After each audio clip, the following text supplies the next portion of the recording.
Garoppolo under pressure. Donald got there in the air, intercepted by the Rams, and they may ride to the Super Bowl on that. This is for you, Kings fans, wherever you may be. All the frustration and disappointment of the past is gone. The 45-year drought is over. The Los Angeles Kings are indeed the kings of the National Hockey League. They are the 2012 Stanley Cup champions.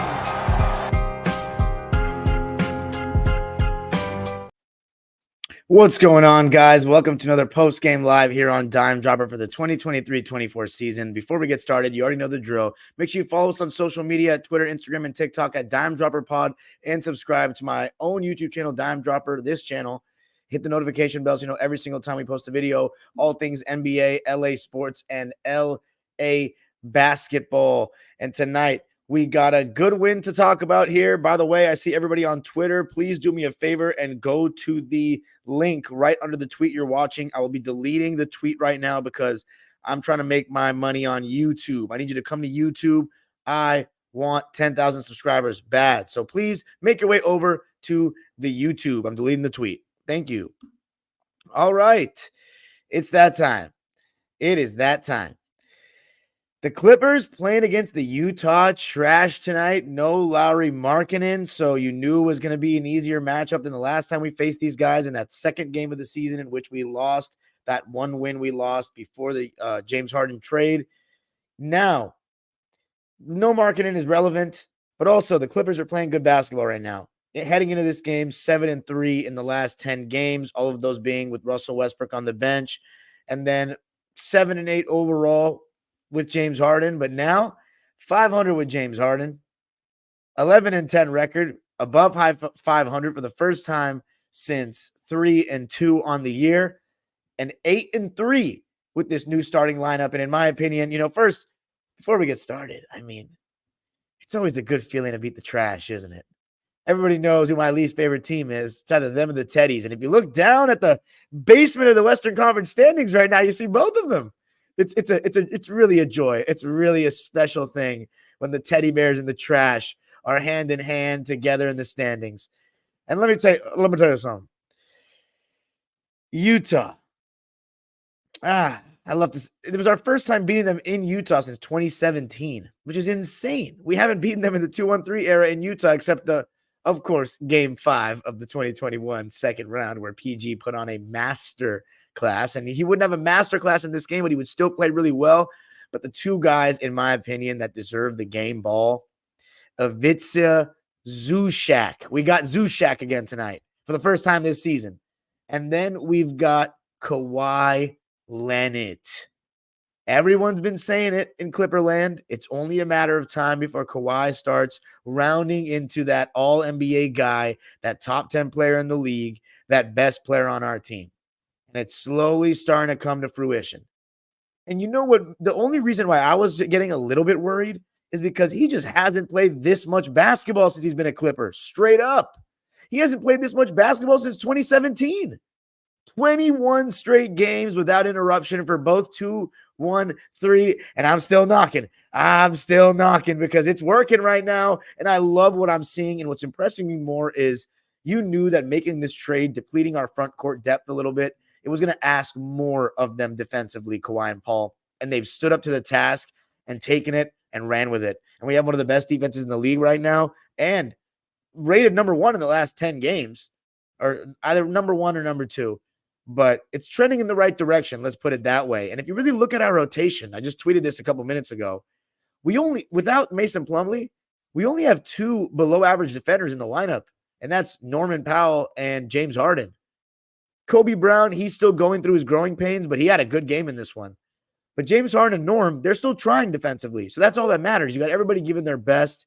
And it seems like the defensive chemistry is very good. We really only put James Harden in the lineup. Everybody else, they've been playing with each other for, at least a year now. So the defensive chemistry is good. And Harden being a guy that's, we're going to still switch a lot with James Harden because he's not going to get bullied. It's more of the face-up players that he struggles to guard. So in that sense, we force teams to play isolation, and Kawhi Leonard and Paul George have really stepped up defensively, but you know who's just really been the guy? Zubats. And this game started with him. He's been awesome the last 10 games or so, but this was maybe his best game of the season for me. I always say it's all about Zubats' body language. You can tell what kind of game you're going to get from him very early. And in this one, he started out with a left-handed jump hook over Walker Kessler, who's one of the best rim protectors in basketball. And then a little James Harden Zubats pick and roll action. James had one of his many nice pocket passes tonight. Zubats with a quicker process in that 4-on-3 situation, kicked it out to Kawhi Leonard for his first of many three-pointers. And from then on, it was just Zubats all over the place, blocking shots, contesting shots, bailing guys out of bad defensive possessions or bad on-ball defense. There were so many times that whether it be Terrence or Paul George, more often than not, if anybody got beat, it was usually Harden, and Zubats came and bailed him out with great rim protection. He was rebounding. He was finishing around the basket. He was going up strong, put back dunks, deflections, whatever you wanted. Ivica Zubats did that. And some guys, some fans owe him a big apology. Hallmark's doing a sale right now, ladies and gentlemen. He's taking written or electronic. But Ivica Zubats has never been the problem with his team. He wasn't the problem with this team. Is he flawless? Absolutely not. If you think that we need a stretch big, well, blame the front office for having two bigs that don't really shoot outside the key. But Ivica Zubats, for what he does on the basketball court, is a very solid two-way player that is, I think, not fully peaked yet. He's still like 27 years old, and he's playing really good basketball of late. And I'm going to be real. People don't like him because he's a slower, white, European center that's not necessarily, he's 26, by the way, super athletic or nimble on his feet. He doesn't play like the modern American bigs that are like with guard skills. He's more of a traditional guy. And he gets it looks bad when he has his bad games, I will admit. His lows are really low. But Zoo, he's been one of our more consistent players for a couple of seasons. He's our longest tenured Clipper. Give him a break. And I'm not talking about the Russ stands that were asking for a rim running big and Daniel Gafford. That's them looking at Westbrook solely. Those aren't Clipper fans. I don't acknowledge those people. So Zubats, amazing. How about Kawhi? He had a really nice shot diet tonight, but it was one of those nights where you could just tell it was going for him. Remember, it was against the trash that he tore his ACL. It was against the trash that he sprained his ankle early last season. I think he had a little extra juice tonight. He was hitting everything. Contested mid-range, contested threes, not dribbling too much on those shots. Because I always say when Kawhi has to over-dribble to get a shot, to create space, it usually seems like he misses. He was on it in this game. And defensively, he has to guard better players now that we traded for Harden. You saw him guarding a little bit of Clarkson, a little bit of Sexton. Paul George with the same thing. And I had not one moment tonight where I said bad defense by Kawhi or come on, Kawhi defensively. His on-ball defense was good. His rotations and help were good. He was just, you can't ask for a better two-way performance than this one from number 2. This is what I envisioned on July 5th, 2019, when we brought this guy to Los Angeles. Tough shot making, demoralizing, that running one-handed floater he's starting to hit going to his right. He pulled out all the stops tonight. All-world performance. People better be taking note. Pun intended. Bitch. Utah. Suckers. Hope you stay in the gutter for the rest of existence. Not even the best professional basketball team in Utah sports history. That would be the Utah Stars, who moved from Los Angeles and were coached by who? Bill Sharman, ladies and gentlemen. USC's finest. Utah.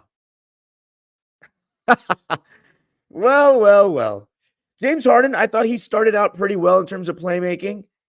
Defense was pretty decent as well. I thought Terrence Mann had one of his better games in a while. Everyone knows that the three ball has been a struggle for him so far this season, but he was shooting a little bit more of them in this game. 2 for 5 from 3. One of them was from the corner. One was from the left wing at the end of the second quarter. And then a couple of baskets, easy baskets on the break, on a cut, and a lot of good moments of on-ball defense from Terrence Mann. One-on-one, staying in front, chasing at the point of attack. There was one possession. It actually ended up being a made basket by, I believe, Keontae George on it was a floater from like 18 feet away against Paul George to beat the shot clock. but Jordan Clarkson came off the screen. Terrence was trailing, and JC went for the pump fake, and Terrence stayed down, and I literally was getting out of my couch excited for it. I mean, that's another thing, right? I talk about Zubac. I talk about 2-1-3. We only have one bad defender in that starting lineup, and he's not been bad necessarily since being a Clipper defensively, because we know, I've always said this, even though I hate James Harden's game, the defensive stuff is a little overblown. He's not a good defender. I think he's a little below average, but he can be decent when he's engaged, when he's trying, and when teams aren't really going at him, which the Jazz didn't do till the third quarter, then he's fine. Because offensively, you know how much he brings, and he's got good hands, and he can't really be bullied. You need to find quicker players than him to beat him off the bounce. But where was I at? Terrence Mann. Yeah, the way he adds to our defense. I mean, the way he adds to our defense is just awesome. Plus 17 for Terrence tonight. He had 10 points, 4 rebounds, an assist, a steal, and a block on 4 for 9 shooting, 2 for 5 from 3. He missed his only 2 free throws, but it's nice to see Terrence in double figures. He played 30 minutes, and I'm happy to see that. 2 for 5 from 3, that'll increase the percentage a bit, hopefully give him some positive momentum and confidence going into the next game, because watch out. If Terrence starts hitting his 3, our offensive numbers are going to jump, because we're going to get a ton of open looks, having Harden, Kawhi, and Paul out there. You know how it goes. Now, you know the substitution pattern. Harden's now coming out around the 6-minute mark of the first quarter for Russ. We also saw Kobe Brown, Norman Powell come in. No Daniel Tice in this game. He was out with a non-COVID related illness. So I was a little bit, I wasn't worried. But we went small with Kobe Brown at the 5 initially. Switch everything kind of beat. Nothing too bad was happening. Russell Westbrook comes in, and I thought he gave us, by the way, only 2 stints in the game for Russ. A big stint in the first half, and he ended the half on the bench. Same thing in the second half. But I thought he was really solid in those stints. He had a couple of mistakes towards the end of that first stint where he had a no pass possession. I wonder what the points per possession is on Russell Westbrook no pass possessions. They always end in something shitty. He's got to just cut that out. He tried to post up for like 10 seconds, lost the ball. But overall, some really great hustle plays from Russ. Had a couple of times where I thought he's not even sitting down in a stance. He's not trailing the screen well enough. And he comes out of nowhere and makes up the ground with his nuclear athleticism, as Mike Breen used to say all the time, coming from behind for blocks. And we saw a lot of that against the Suns, but he had like 2 in the first half. And then it was also an interception on an inbounds pass that he had in that first quarter. Hit a corner 3 early on when he first came into the game, and then a nice bounce pass to Kawhi Leonard on the break. So some solid stuff from Russ there. Defensively, he was good. He had a couple of mishaps. Same with Paul George, same with Terrence Mann. When I say mishaps, I just mean got scored on. Or could have done a better job getting over the screen. But overall, they were all pretty good defensively, those guys. Norman Powell was really the only one in the first half that just didn't have it going in terms of playing well, in my opinion, because Harden didn't necessarily shoot well, but he was still making things happen. Paul George wasn't shooting well because he got into foul trouble with that second foul in the first quarter, but he still played good defense. Help defense, really active hands in the passing lanes, not many miscommunications, much sharper. 2 straight games, much sharper from PG, really 2.5 straight games, because that second half against Golden State, he brought it. And you knew that without Lauri Markkanen, it just wasn't going to be as tough of a task to stop the trash. And in the second quarter, the Clippers outscored them 27-20, but Kawhi just continued to cook. Zubac continued to cook. It was really good stuff overall from those guys.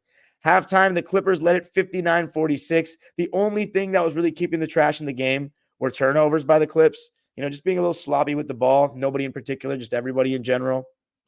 And Don McClain at halftime said the right thing. He said, if we just, clamp down a little bit defensively, we're playing good defense, but if we could take it up a notch, especially just given that they're shorthanded, we can take them out. And you know what? It wasn't really smooth in the third quarter. It was actually a tie game not a tie game, but it was even in the third.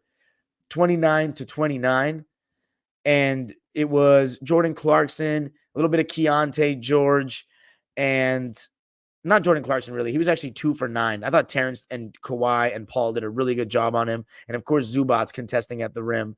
He only had 6 points on 2 for 9 shooting. This is a guy who had a fall-away 3 to beat us last time. And remember, we did not have Terrence Mann against the Jazz in that first game. A little bit of Kelly Olynyk, Keontae George, and really Colin Sexton. He and Taylor Horton-Tucker, they were doing a pretty good job getting to the rim and putting some pressure on our defense. And in the third quarter, you started to see a lot of success with the Jazz going at James Harden. And they got 2 straight really good possessions, putting him in the pick and roll. We were conceding the switch, and they got some good stuff. On the final one, right before Harden went out of the game, Kawhi had an amazing rotation and took a charge. Just how hard this guy is working right now. I am so impressed. My only fear is, can he keep it up for the duration of the season? That's one of the reasons why I was anti-trade, is like, we're putting more onus on him defensively, which is great. And I've always said that Kawhi being more involved defensively actually makes him better offensively. But can he do it throughout the course of a season and in the playoffs? That remains to be seen. One thing that's good is Harden and Russ will take away from him offensively, responsibility-wise, which will ease his load a bit. But it depends. He's playing more than ever before. He's defending harder, and we're still going to ask him to close. Tonight, what I really loved is that he was super aggressive. And even in the fourth quarter, there was one possession. He caught the ball on the left side of the court in the mid post, or on the low block. And Paul George and Terrence Mann were wide open, and he didn't pass him the ball. And and he looked at him, and that showed me he wanted to shoot. And I haven't seen that selfishness from Kawhi so far this season, and I actually liked it, because it gave me the vibe that he was like, I'm trying to drop 40 tonight. And he did. By the way, only for the 8th time in his career. That's wild to me, because he scores 30 in his sleep when he's healthy. 8 times? Is that correct? Could that be possibly true? If any mods are in here, can I get a fact check on that? Is that really true? He's only scored 8 points, playoffs and regular season combined. It was amazing, though. Just a really great performance by him. Thought Harden was making some good passes. And I'll tell you what, though, the Jazz made a little bit of a push. They did. And there were a couple big plays that silenced the crowd. The first one, they cut it down to, I believe it was, I want to say 8 or 12. James Harden hit a big right wing 3. And then he had a nice lob pass, which he's done a lot of good ones. He's made a lot of good lob passes since he's come. Whenever, by the way, young hoopers, if you're listening, whenever you see a guy face guarding one of your teammates, just know they don't see your pass. So you can throw it over the top. I always do. James Harden's really good at that. Paul George got an and 1. And PG, I thought he did a good job of not letting his foul trouble and lack of shot attempts, because he was 1 for 3 at one point, and it just felt like he was not getting many shots. I'm going to take a look right now how many shots he got in the first half, because it did not feel like very much. Let's see. Paul George, first quarter, shot 2 shots. He was 1 for 2. Second quarter, only shot 2 shots. So he was 1 for 4 at halftime. And he did a good job of staying engaged, continuing to play good defense. And he was more aggressive in the second half. Felt like we ran more plays for him to catch the ball at the elbow, mid-post areas. He wasn't forcing it. And I thought he was really good. Fourth quarter, by the way, so yeah, broke even in the third, 29-29. So we had a 13-point lead going into the fourth. And I'll tell you what, the Jazz didn't let up. They stayed in it. Colin Sexton had a little bit of a push, and a very questionable decision was made by Ty Lue, and that was to keep Westbrook and Harden on the floor together. Because Westbrook was playing pretty well.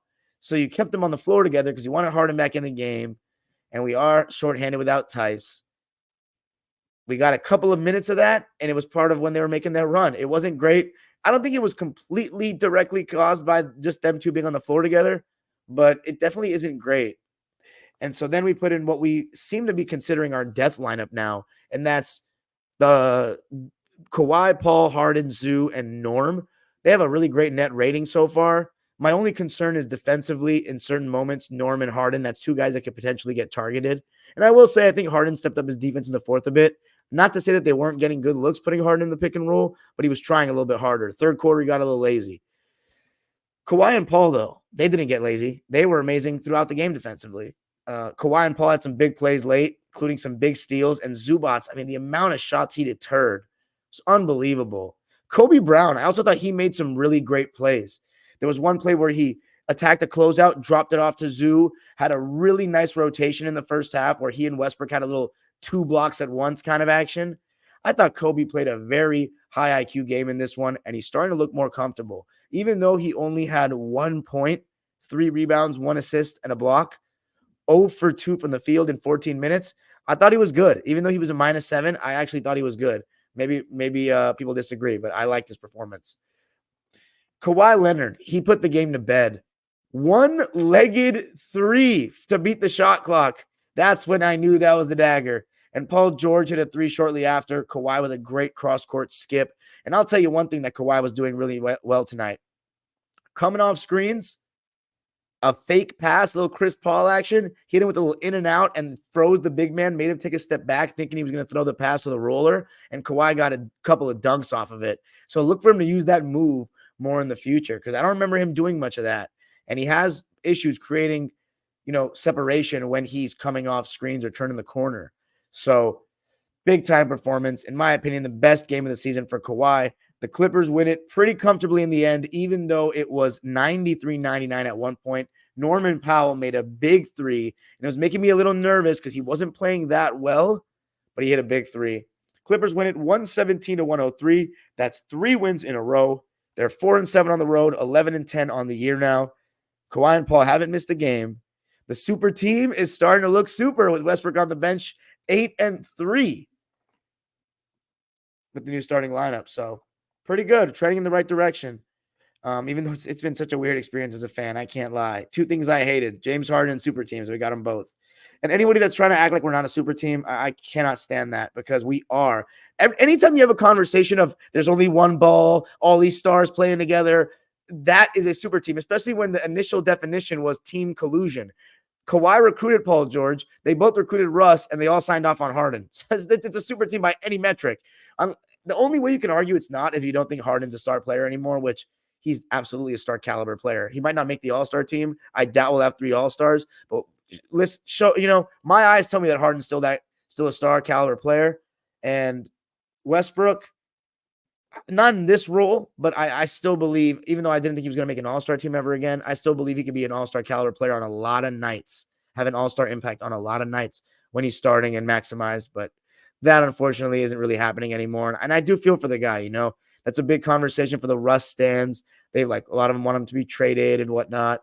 I'm not going to give the fanboys attention, even though a lot of them support me. I'm going to just say this. This is Westbrook's best chance to win a title since 2016. And I really give him credit for buying into this role because you need these kind of sacrifices to win. And it's not like he's not been good in this role. He's actually still making a positive impact. I just don't know how long he can stay happy with this. But if he is, more power to him. And he'll absolutely gain brownie points in my book if he wins a ring in this role. People are like, it's not going to matter if he wins a ring in this role. That's you being a loser. I'm sorry. But anyway, let's read the lines for this one. We don't read the Utah trash stat lines because they're just worthless. 20 points for John Collins. I'll do my, I've been saying that I want to do a comprehensive grading every team through the first quarter of the season kind of thing. So I'll do that. So I'll talk about the trash then. John Collins, I've not been too impressed with him. I gave him the benefit of the doubt in Atlanta. And 14 points, 8 rebounds on this garbage team. Although his shooting stats are pretty good. 39.5% from 3. I don't know. I'm just not impressed when I watch him play. I'm not moved on a bad team. Let's read the lines for the good guys. I already read Kobe Brown's. Russell Westbrook only played 17 minutes. So just a lot of games under 20 minutes, which is it's just tough to look at. But 5 points, 5 rebounds, 2 assists, a steal, 2 blocks. Only thing I didn't like was 3 turnovers. He led the team in that category. 2 for 7 from the field, 1 for 2 from 3. So I like him keeping the attempts low. No free throw attempts, but I thought he had an overall solid performance. Norm Powell played 28 minutes. He was off shooting the ball, but his catch to chuck ratio is insane. He just doesn't look to pass at all. But I like that he doesn't take too long on the ball, which is good, which makes him not too annoying to play with and watch. At least I think he doesn't. It's not annoying to play with him because of that. 10 points for him. Nice to see him in double figures. 6 Clippers in double figures, the starters plus Norm. 4 for 11 from the field. 2 for 8 from 3. His 3 ball wasn't falling, But let me just say this. James Harden, 2 for 6 from 3. Norm, 2 for 8 from 3. If there's a game that you don't want the threes to fall, it's this one that we still win by 14 points. So hopefully next game against Portland on Monday, when I'll be there, he'll have it going. Now the starters. Terrence Mann, 30 minutes played. I thought it was one of his better games this season, doing it on both ends of the floor. 10 points, 4 rebounds. He had an offensive rebound that led to an assist. He had a steal. He had a block, 2 turnovers. He was a plus 17 in 30 minutes, 4 for 9 from the field and 2 for 5 from 3. He's that man. He's our man. He's a homegrown guy, and the haters can suck it. How about Plumber Jim tonight? 12, almost a triple-double, 12 points, 7 boards. I didn't notice the rebounds really at all. 8 assists. I noticed those. 1 block, 2 turnovers, 4-to-1 assist to turnover ratio. I'll take that. 2 for 8 from the field, 2 for 6 from 3, 6 for 7 from the line. And listen to this. James Harden has now hit more threes than Reggie Miller. That's crazy. I know it's a three-point era. It's a totally different time now. He's encouraged to take them. But more than Reggie Miller, James Harden, 3rd most ever. That's crazy. That's really crazy. And by the way, they said he's like almost double the second place guy, which is Steph Curry, in fouls on 3-point attempts. And it's no secret why. The motherfucker flings his legs out. He leaps forward. Look, I know you take a natural step forward when you shoot threes. I do as well. Everybody does jumpers, but not as far as he does. He notices when defenders are lunging in, and he throws his feet and he falls. I give him credit. It's a skill, but I don't like it. And I hope in the playoffs it doesn't come back to bite him like it always does. But anyway, good performance overall for me from James, even with the inefficient shooting. And then Zubac. For me, if it wasn't for Kawhi being amazing, he was the player of the game. 18 points, 12 boards, 5 of those offensive, 3 assists, 2 blocks, only 1 turnover. He was a plus 13, and he made Walker Kessler his, I don't want to say, actually, no, Walker Kessler's stat line was actually pretty good. Again, we don't read trash stat lines. So, with Zoo, 9 for 15 from the field, 60%, no free throw attempts, but he was stellar. And then we had Paul George, 20 points. So overall, he still had 20, 8 for 13. I'll take that. You have Kawhi with the most shot attempts. Zoo shot more than PG. It's okay, though. I'll take it because you know what that means? High percentage shots. But 13 shots from PG is perfectly fine, and you know it would have been higher had he not gotten in foul trouble. He still played 37 minutes, though, which is a lot. 20 points, 3 boards, 2 assists, 6 steals, and a block for PG-13. Oh, yeah. You love to see that. 6 steals. Only 1 turnover. He was a plus 14. Our whole starting lineup was in the plus, just adding to that net rating. And then Mr. Leonard, the man of the hour, 41 points. His season high. Yes, sir. He's coming. He's coming. 5 rebounds, 5 assists, and a block. 2 turnovers. He did it on both ends. He shot 20-plus shots. Yes, sir. 14 for 23. 6 for 8 from 3. 7 for 7 from the line in 38 minutes. That's a lot of minutes. Zubac played 42 minutes. That's also a lot of minutes. But, of course, Tice was out. Mr. Leonard. Gotta love it. That's it for me tonight, guys. Actually, no, it's not. Now we're going to get into the Lakers-Pacers in-season tournament championship. Let me drink some water, guys. Don't comment for a second. I want to read the comments real quick. Actually, you can comment. There's not that many of them.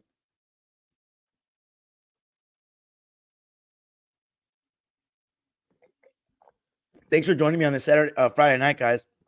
I usually never do Friday or Saturday night lives because I go out and stuff, but I'm trying to take a little break from going out. Wait, saving some money. Brendan says, any day the trash gets taken out is a good day. No Jordan, Mamba, Clarkson explosions, and another really solid Zoo game. Thank you. Stratos says Kawhi. We're over 500 now. Good overall win. Daniel Berry. What's up, Daniel Berry? Lakers, Clippers, don't do this. We always say that stuff. Carrot Man says, my little buddy Kawhi turned a prime step with a floater 3. Alfonso Lopez said, Clippers chemistry coming together, and it looks like these guys really like and respect each other. Zubac was everywhere, said Carrot Man. Let's go Clippers, says Hiskia, Philippus, Hangara, Kusuma, Nalaraka, 19. What a name. Kawhi had a great game. Also, I don't know if it's bad trash defense or good Clippers rotations, but we got a lot of open looks tonight. Oh, we have good offense, man. And yeah, the trash, not great. Norm, what's up, Dime? What's up, Kyle Stakes? Mr. Quote 19 says Clippers are trending positive. My Lakers finally getting healthy and are rolling as well. That's a good segue into the Lakers. Play the Trailblazers next. Yes, sir. Janoy Farr says, I think we need a power forward, though. What do you think it would take to get Jeremy Grant? I think it'll take too much at this point to get Grant. All that matters really is the W. Jeremy isn't really a 4. I said put Danny at the 4. Tice? Yeah, Jeremy in today's NBA is, though.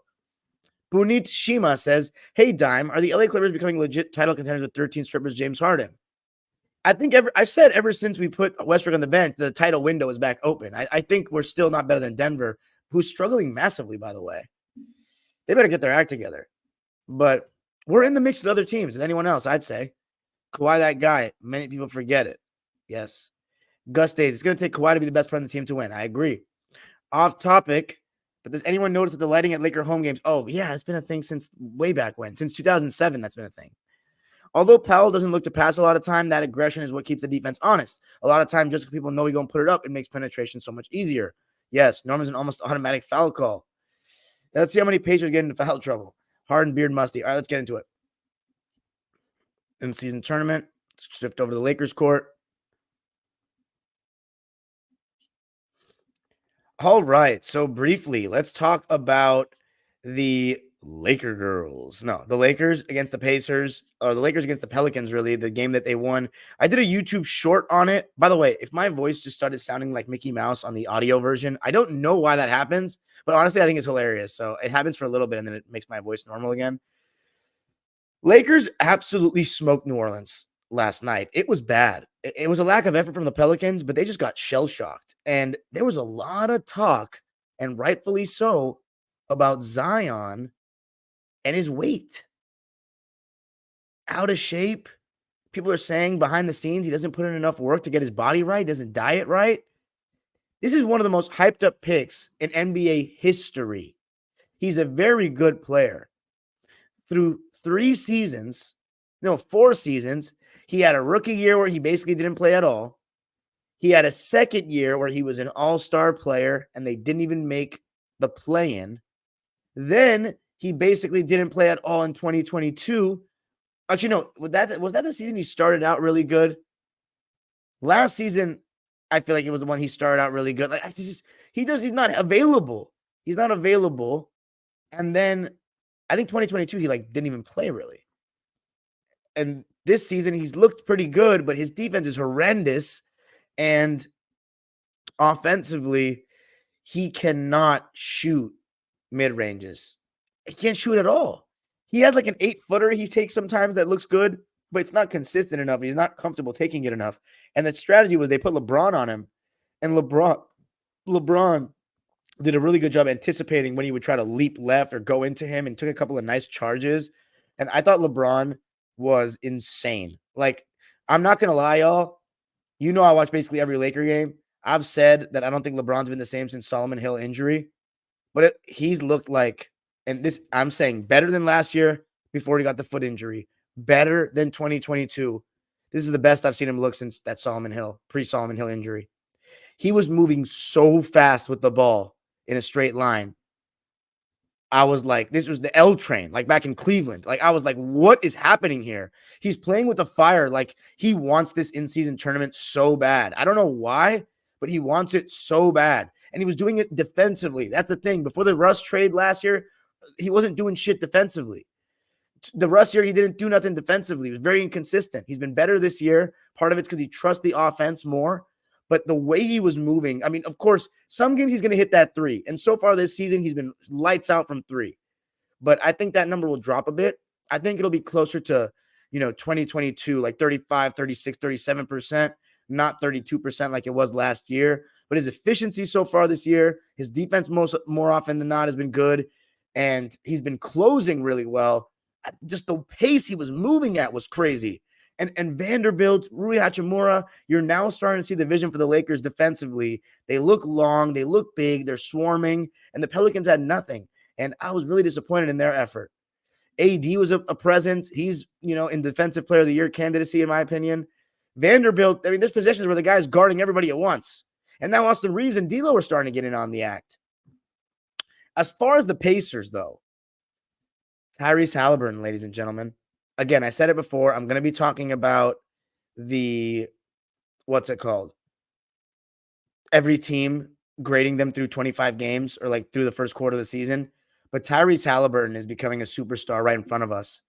If anybody remembers, I said my first season doing this, my first full season doing this, that Halliburton was my favorite rookie because he said that Magic Johnson was one of his favorite players. His dad showed him old school tape, and he had a shot that resembles Magic. I was very impressed. Second season, he was still playing well, but the fit with Fox wasn't great. They make the trade, and I still stand by this. In my opinion, one of the most win-win trades in the history of basketball. People are saying, oh, no, Halliburton's so much better than Sabonis. The Kings made a huge mistake. Halliburton is a lot better than Sabonis, but that's bullshit because he's not a better fit next to Fox. Fox had a regression season in 2022. The Kings made the playoffs and were one game away from going to the second round for the first time since, I believe, 2005. No, 2000. I think it was 2003, maybe. That's massive. And then Tyrese got their guy. So, the Pacers got their guy with Tyrese. It was a win-win. A big and a guard is a better duo than a point guard and a point guard. I'm sorry. But Halliburton, his three-pointer has come so far. I mean, the guy is pulling from 30 off the bounce. You can't go under the screen. You can't give him that much space. He's got that step back. He's taking over games. He's creating good shots every time down. It's like a faster paced version of that Mavericks team a couple of years ago that Carlisle coached, where he had a stretch big in Porzingis and ran high pick and roll with Halliburton over and over with Luka. It's that same shit. And they have a younger, more athletic team than that Dallas team, even though Halliburton's not as good as Luka. But man, and even his ISO package, like he had Lopez switched on to him late. I know Lopez isn't exactly your switch everything big, and he just blew by, man. It was like his crossover. I'm so impressed with Halliburton, man. He is a superstar in front of our eyes, and by the end of the year, I might just say he's better than Trae Young and John Morant. I might just. SGA, I don't know, but he's trending in that direction. His passing is unbelievable, and he's so low turnover. I love him. He's one of my favorite players in the league right now. My only thing with him is everyone says his weakness is creating separation isolation-wise. He's not the quickest. He's not super shifty, and he needs to usually come to a full stop to shoot a jump shot, feet set. But man, right now I'm just enjoying the show. I had the Pacers as my 10th seed before the season. I think Brooklyn 9, Orlando 8. The Orlando pick is looking pretty good. I honestly sold them a little bit short, but I think they both. I don't think the Pacers will be in the playoff. I think they'll be in the play-in and they'll have to fight to be in the playoff. But Orlando might make the top 6. They're looking like they could be better than the Knicks. It's too early for me to tell, though. And speaking of too early and who's surprising me, Minnesota, I've not talked about them once because the Clippers and Lakers haven't played them. But don't worry, I'll be talking about them soon. In-season tournament championship. I think this event actually, even though I fucking hate Adam Silver, it's been a good event. I think it's just added a couple more exciting games in the, part of the season that starts slowing down from an excitement perspective. I think it's fitting that the Lakers win the first one and LeBron wins. I think it's like not set up for them in a rigged way, but it's like a storybook ending for them to win the first one. Any gimmicky tournament that Adam Silver pulls off, that's LeBron's thing to win. I'm joking, half joking. But anyway, yeah, big win for the Lakers. I got the Lakers winning the final because they got the best players, the two best players, in my opinion, AD and Bron. I'm taking good defense over just high-scoring teams all the time. And it's experience. It's going to be a high-stakes game just because the hype around it. The NBA is trying so hard to milk this shit like a cow, and they've successfully done it by scheduling no other games on these days. By the way, I didn't like how the tickets were separate for each game. It should be one ticket that grants you entry to both games, so you don't have to clear the arena. You shouldn't have a game. If you want something to be viewed by a lot of people, you shouldn't have it at 2:00 Pacific time, local time when you're holding the game in Vegas. That's just stupid to me. But anyway, that's it for me in this one. A couple of things before I sign off. Shohei Ohtani. This is a huge deal right now. I haven't seen this kind of free agency saga in a sport since Kawhi. Shohei. Let me tell you something, partner.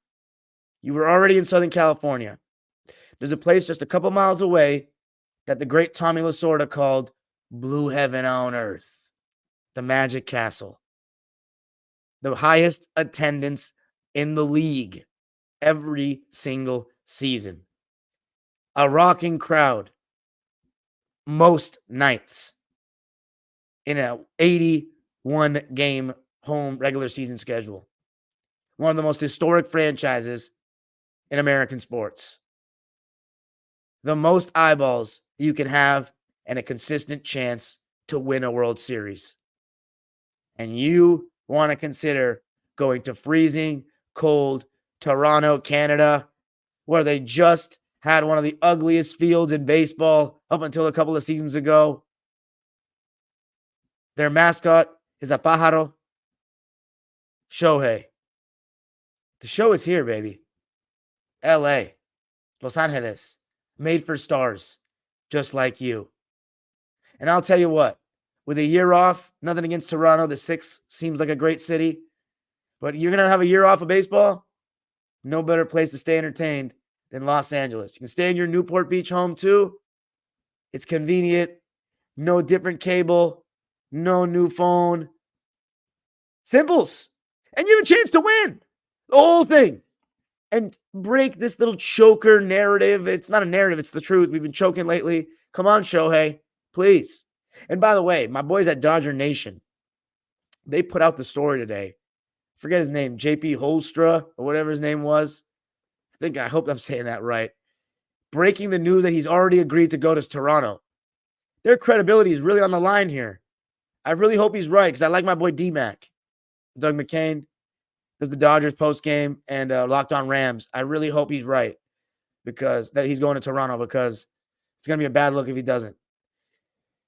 Let's go Dodgers. And also, you know what's funny? I'm talking about the Lakers and the Clippers so much. They may not even be the best team in the city right now. The Kings are playing amazing.